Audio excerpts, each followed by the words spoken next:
What is going on, everyone?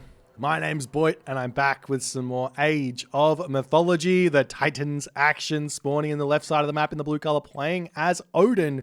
His name is Count von Count. His opponent today in the red color, playing as Zeus. His name is Nullus. Game number 4, ladies and gentlemen, not game number 2 or 3, whatever it is. Game number 4, Nullus is 2 wins to 1 here. 1 win away from the round of 8. Can he work it out here? He gets the Zeus. He's playing against the Odin, but the center of the map is has the water spawn. This is an interesting one. Does it favor Odin? Does it favor Zeus? It's a pretty equal matchup in general, ladies and gentlemen. There's tons of hunt out here as well for Count von Count, and Count is going for the kind of more greedy opening. And I say greedy opening because what this does is, if you go out of your base to hunt this, it slows you down. Every villager you send out here slows you down, so you're getting less resources. As opposed to just eating this hunt and just trying to match your opponent early if you do this.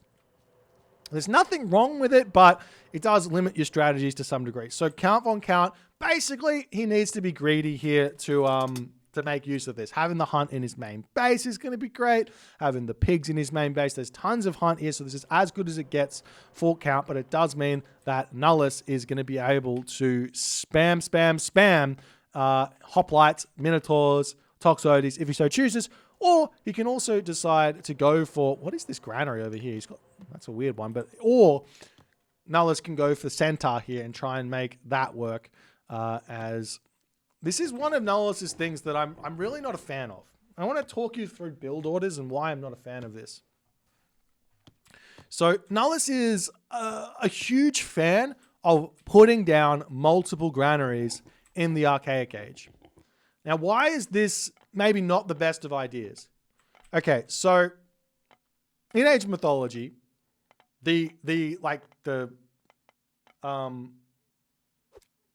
kind of choke point to getting anything done in the game is getting to the Classical Age. You can't really get any damage done, with the exception of certain civilizations like Kronos, without going to the Classical Age. How do you get to the Classical Age the fastest to start doing damage to your opponent? Well, you need to get yourself hunting dogs. It is a vital upgrade. You can't skip this upgrade because it just gives you too much value. You need to get yourself a temple, and you need to get yourself 2 storehouses and a granary. If you then add to that and you get another granary, and then you add to that and you get another granary, you're slowing your Classical Age down because you need an extra 50 wood. You need an extra 100 wood. Those aren't intangible. Those are tangible resources that you need to actually gather.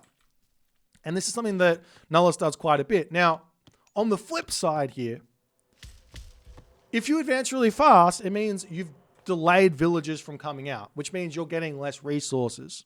But you can do more damage to your opponent than you can get resources coming in from going later. So that's the trade-off. So Nullus is preferring to advance later by doing this. He wants to advance later. He wants the more resources. But what this means is, if you're playing against Nullus, you know he's advancing later, you can punish him. And this is what Count von Count has missed here in this game by going for this secondary hunt here. If he stays in his main base and he advances at like 4 minutes himself here, and he harasses this hunt, which he should be able to do, now who's on the back foot in this matchup? Nullus is, not Count von Count. And being in the driver's seat as Norse against an Athena rush, that is everything.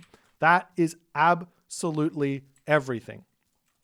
And I think if you play against someone like Nullus, you've got to be having that in the back of your head, that maybe playing a little bit more aggressively earlier might find yourself some advantages here, as Nullus is Jason also coming in. This is looking for some damage. There's tons of relics on the map. I haven't actually seen it. We've got Kopesh of Horus.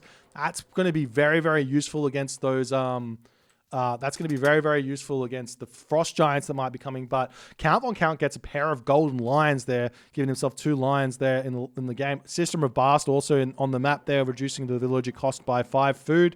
And the Ring of Nibelung on the bottom there, going to be relatively useful as well. As Count he should put that relic into the temple as fast as he possibly can, because that is tangible units that are really, really useful. As the Valkyrie starting to move forward, this one is normally automatically bolted here. One thing that I want to see, maybe it doesn't matter so much in this matchup, but in some matchups, I want to see Greek players consider delaying these heroes ever so slightly. If you're not going to be putting pressure on straight away, like Nullus is here, right? He's going to be getting his Odysseus out straight away. But if you're not, maybe you could delay that Odysseus and put yourself down a couple more military buildings down and get yourself more units elsewhere that might get yourself more population and more damage output, more availability in the early game. It might be a better way to play. I'm not 100% sure about it, but it's worthwhile trying, especially with Zeus, who's got Bolt and can just bolt that early game hero. You don't really need your heroes. Obviously, these heroes have got lots of HP, lots of damage, and they are a nuisance to deal with, but in terms of HP, if I got out 2 units for the cost of this Odysseus, like 2 hoplites, I'm looking at double the damage, or at least, well, yeah, double the damage or something, and not quite as much HP. So obviously the Odysseus is going to be winning out on that one in terms of raw stats of HP, but not damage output. So maybe not. I don't know. Maybe it might be better to skip that Odysseus just for a little bit and get yourself some more units early, if you want to put that early pressure on. Alternatively, a Minotaur, as we see the Minotaur coming out here, if you get out another Minotaur, that does trade pretty well. That's basically a hero in terms of damage output. It's better than a hero. It does more damage. Obviously, can't kill a hero, but good little raid here coming through for Count. He does have to abandon it, though. Man, that Odysseus, this is a change I've never really liked, but it's a vital change. One thing I'd like to see is the Odysseus having like a tracking beacon on myth units, but on human units, not so much. That's one thing I'd like to see. As now Count moving out on the map, and, well, let's just say this much. Nullus has gotten all of the advantage out of advancing later here in this game. He's got 2 Minotaurs here. Forest Fire coming down. This is a good Forest Fire. Restoration is probably going to be forced here, and the damage is still coming through on that Forest Fire as the fight comes through. And Count's going to be happy about that one. Forcing that that Restoration out. Trading Forest Fire for Restoration is not something you see all too often. As Count going to be retreating back into his main base. He's still got all of these elk in his main base. I thought he was on pigs there for a hot second, but he's not. As he pulls into this space, his houses are going to start getting taken out over here as the Minotaur going to get harassed down by those Hursa. Toxotes are really strong in the main base of Nullus here. We do see 1 raiding cavalry. This is classic Count von Count. 1 raiding cavalry taking out the villager. The villager does get into the tower there. Houses coming up over here for Nullus as well. Very smartly going to be locking Count in to his base, preventing those raids from coming through. Population differential still pretty close here. Count does opt in to getting himself watchtowers through. A very, very necessary thing to get him at the moment. But this tower is the one that matters. This tower here matters a little bit. If he can defend here, it would be great. These raiding cavalry sitting idle for the time being. He really needs to be getting some value from them as the villagers coming over onto the boards here. As more Toxotes pushing forward, these units kind of getting caught out of position here. This is what makes Zeus really strong against Norse in the classical age, are the Toxotes and being able to target down, throw an axeman and the like from afar.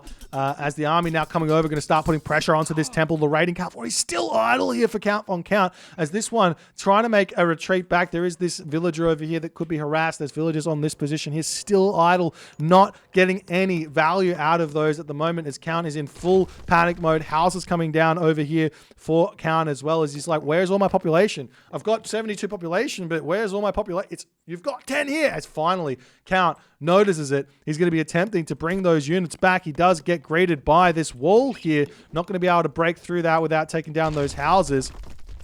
As he spots a villager, at least he's going to be able to pick that one off. But now the gold mine is going to be under pressure really, really soon here as the raiding cavalry snipes 1 villager down.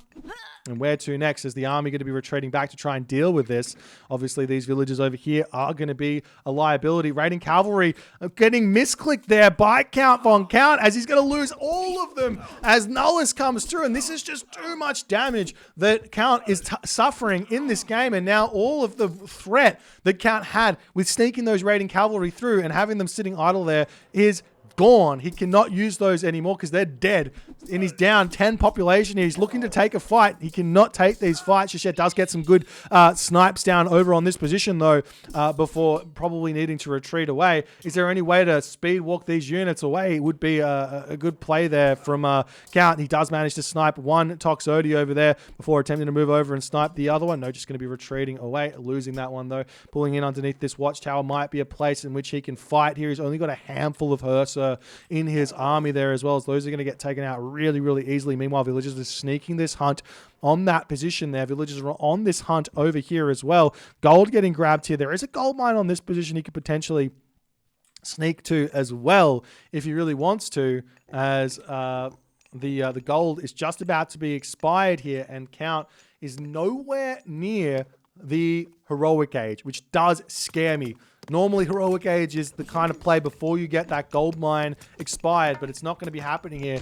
Temple gets taken out. Dwarves are going to start getting targeted down. Raiding cavalry coming through here in an attempt to surround this army. Count, you need to basically wait for full population to win these fights. This is the Norse code against Greek, is if I can get full population, then maybe I can take a fight and win. But these Minotaur are still going to be a difficult thing to deal with, as Count's house does get denied there. Getting a little bit of damage onto that Minotaur is going to be a big deal, as these raiding cavalry are attempting to take out this wall over here. Count needs to be a little bit careful to not overstay his welcome there, as he does decide to retreat away. House coming down. And also Count needs to get himself medium raiders as well. A couple of thrown axemen getting taken down with a poor rally point there, as Nullus still controlling his army nicely. He still looks like he's only got 2 military buildings here as he's trying to go heroic age. I like the idea. Why heroic age here? Apollo, for one, can make him go from one side of the map hitting this over to potentially hitting this. And also, he's going to have access to Hypaspis and Prodromus, which are very, very vital importance in this matchup. His pickaxe coming through as well for Nullus. Does he have an armory down in his main base? Yes, he does. Probably start thinking about putting some more military buildings down as well here, as the Nullus army poking its head in, going to try and take down some of these houses and everything else over there. As Count going to be returning back here, we do see the raiding cavalry swinging around, as the watchtower going to be getting taken down over here. Apollo coming through as well, as little cheeky raid underneath the thing. As here's the thing, Nullus can just retreat. He doesn't need to take any fights with these walls here. It's beautiful. He's got a great choke point here, controlling that Zeus army impeccably thus far, as Count pushing in onto this position, going to try and break down this gate here and get through. Villagers are kind of all over the place here for the pickings, for Count von Count to just get some kills. And as soon as the wall goes down, you guessed it, it gets put back up. Why? Because now these raiding cavalry are going to get trapped. As we set the temple back up, grab that relic and get himself the pair of golden lions again if he wants to, or he can just forget about it, which often happens. Count's now got almost the resources to go to the next age. He's got himself enough gold in the bank, 800 food as well. As raiding cavalry swinging around here, looking to take out some villagers on that position. Raiding cavalry searching over here for villagers to kill off. They're just enjoying hunt all over the map. Good retreat here. Good micro or army movement decision making from Nullus, but not paying attention to his hoplites there. He could have intercepted those raiders and got some damage done, as the raiders are going to be retreating back home. Army coming through. Oh my god, I missed that. 1, 2, 3, 4, 5, 6 villagers down. Villagers over here falling as well, as the raiders coming up here to try and take this fight. There's military buildings on the front here, as what can Count von Count do now? He's short on gold, as well as the dwarves come back onto this position. The army comes through, going to try and push Nullus back here. Where are the hoplites as they're making their way back in onto the front here? Nullus getting himself heavy infantry as well. This is going to be a scary amount of hoplites, as the Minotaur is still defending those Toxodis on this position immaculately here. But if Count can get those Hursa up onto this position to take out those Minotaur, they're very, very low HP. It's going to be a great way to play. Throw an Axeman going to be taking these units down, but with the Manticore to help out as well on this fight, on this location there, as well as the Minotaur defending over here, life is going to be very, very tough. Count needs to think about retreating here, waiting out for this Skadi, utilizing that Frost to find himself an advantage here. And going from there, as the Toxotes getting some damage done, we do see the Count von Count army going to be retreating back for the time being. He can take this fight over here, especially with our Valkyrie there to snipe down those Minotaurs. Wouldn't go astray as the Manticore comes in. Look at the damage that Manticore just spreads out onto those units there. If you bunch those up against the Manticore, life gets very, very tough. As the Minotaur coming back in, we do see the Herso manages to get some damage done. Both the Minotaurs down finally, and that kind of gives Count von Count a green light to take a fight here, but he doesn't quite have the production at the moment, I don't think. He's got 1, 2, 3 longhouses and a temple. This is a classic mistake that Norse players make, is just not having the production. He's got 700 wood in the bank, but trying to take the fights continuously here does turn around a little bit early here. Just keep retreating, and then Frost would have been completely fine as Count does hit the heroic age here. The army pulling back. Frost gets dropped down, hitting all of the units of Nullus, and Count in that moment taps out, ladies and gentlemen. I don't think it's tap out time here, but he's made too many mistakes in this final game, unfortunately, for Count von Count. He's lost those Raiders early. I mean, he just had a difficult game of it. I know a lot of players would look at this and go, man, Greek's so broken, Zeus is so strong. But in actuality here, Count, he just could not control his army at a high enough level, especially in regards to those raiding cavalry. If he'd been raiding consistently with those, life would have been really, really nice here for Count in this game. And Nullus would have had a very, very difficult time of it. But losing those 5 raiding cavalry, and taking that forest fire here, trading forest fire for restoration, that was amazing. That leveled the playing field and actually put Count von Count ahead, but then losing units for free, that you just cannot be doing that in this matchup and at this level. And Nullus takes the win, takes the series, going on to the round of 8. Gets his lifeline. If you guys enjoyed this game, please consider hitting the follow on the Twitch. If you're on the YouTube, hit that subscribe button, and I'll see you guys in the next game.